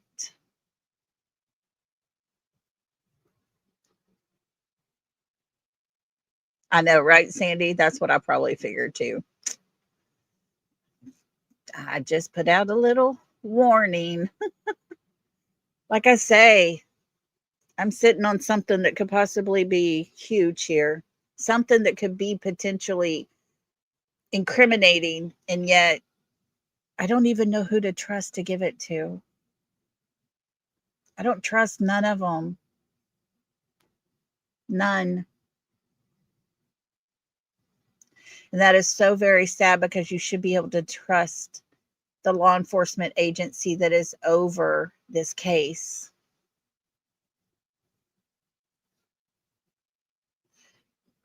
But yet we can't do that with Sebastian's case because it might not be the kind of tip they're looking for, right? Okay. CP needs to be a little nervous. If what I think I got, he needs to be nervous. And I hope so. But no, not Dolly Parton. No. But I have heard that she has been having some health problems. Y'all keep her in your prayers, man. But no, not sweet Dolly Parton. She'd probably slap him on the face and walk away. Oh, I tell you, he sure would make an amazing, great car salesman, the BS he puts out. You know, you hear about those used car salesmen that can sell you the deal of the century. Make the deal. Let's do it. Get you in this sweet ride. Yeah, he could be a very good used car salesman. But I hope hearing what his teachers had to say about him gave you a little insight into his life at school, because he seemed to thrive at school. He seemed to be doing very well. He was very intelligent, they say. The teachers didn't believe that he would run away. Not at all. And before we go, I want to show you a picture. Our Blue Eyes Jules works her butt off, friends. Nobody can say she doesn't. Look what she's got going out in the mail tomorrow. Look at that stack. All of those are going out with a letter explaining Sebastian being missing, his flyer attached. Those are going out all over the place. We haven't stopped, y'all. Oh, she is a beautiful soul. She has the best heart ever. She's in it, just like we all are. You know, she explains in this letter that I'm trying to pull it up so I can read it to you. Inquiry regarding possible resident missing person Sebastian Wayne Drake Rogers. Dear facility administrator or director, I'm reaching out to respectfully ask if your facility currently has a resident by the name of Sebastian Wayne Drake Rogers in your care. Sebastian is a missing child from Hendersonville, Tennessee, reported missing on February 25th, 2024. He is on the autism spectrum and was last known to be living with his family at the time of his disappearance. It is important to note that Sebastian's biological father, Seth Rogers, has always been involved in his son's life. However, the child's mother, Katie Proudfoot, and stepfather, Chris Proudfoot, have told others that Seth was not involved, which is not accurate. This clarification is provided to ensure accurate identification and background information if your facility has any record or resident matching Sebastian's description. If you do have a resident by this name or any individual who closely matches his description, please immediately contact local law enforcement authorities or the Hendersonville Police Department regarding this matter. This inquiry is being made solely in hopes of locating a missing child and ensuring his safety. Thank you for taking the time to check your records and for your assistance in this sensitive matter.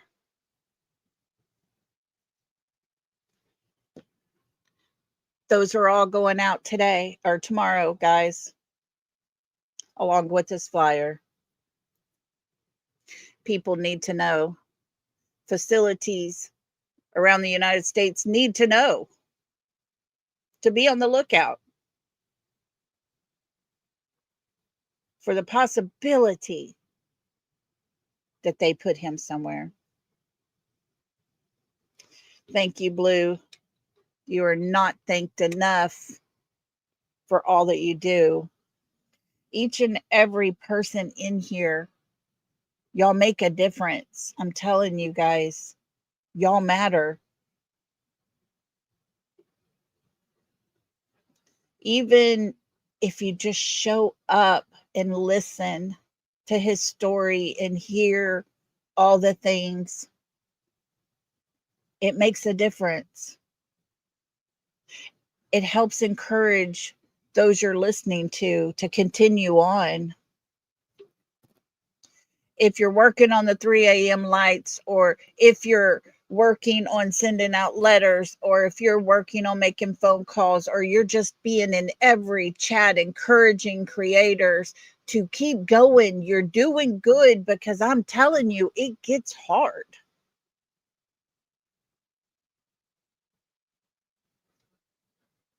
But knowing that we, as a family over here, stand by each other and support each other, it's easy to do.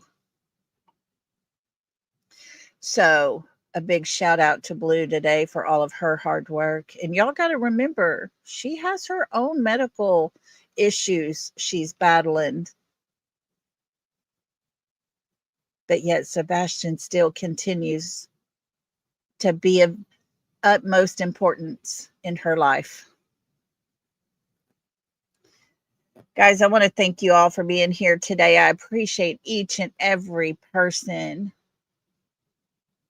that just came in and listened, or whether you were chatting or sitting in the bushes listening and paying attention. Thank you so much. It really does make a difference in this case.